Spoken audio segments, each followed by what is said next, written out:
Hey mathematicians, today we're going to talk about how to construct or draw an angle of a given measurement. So I would like to draw an angle that is acute, that is 67 degrees.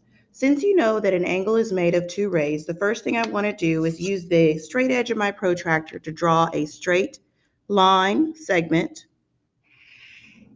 but I'm going to make it into a ray. So I've got one endpoint, that'll be my vertex later, and then I have my arrow to show that it goes on and on and on in one direction.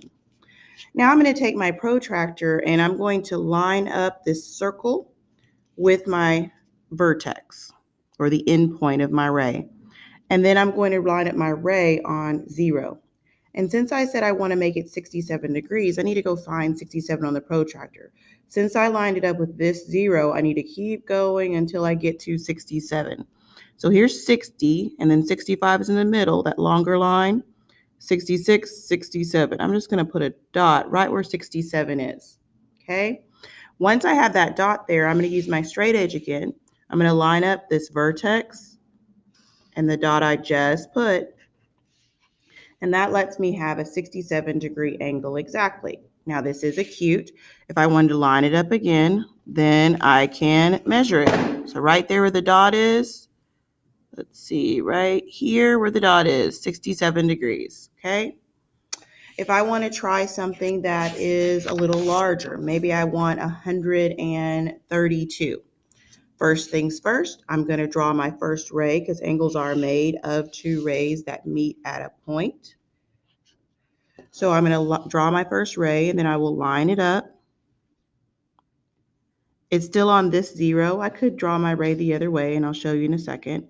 And I need 132. So 100, 110, 20, 30. Be very careful. 1, 2, 32. And then I'm going to line these two up. My rays meet at a point. So this is my vertex. Most angles are labeled with 3 letters, or you can call them by their vertex. Angle B or angle ABC or angle CBA. But if I use all 3, the B has to be in the middle. Now let's say that I want to use the other side of my protractor. I'm still going to draw a ray.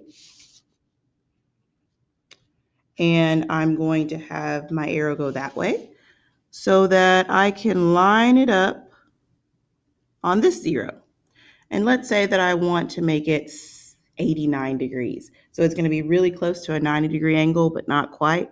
So I'm just going to mark right here. Here's 90. So 89 is going to be one line before 90. So it's going to look like a right angle, but it's just a little 1 degree off. Okay. So that can be kind of tricky. So this is an 89-degree angle. If I wanted to show where 90 is, 90 is right there, right beside it. Okay, so that's almost a right angle, but it's 89 degrees. And you can use your protractors to help you design a ray that's an exact amount.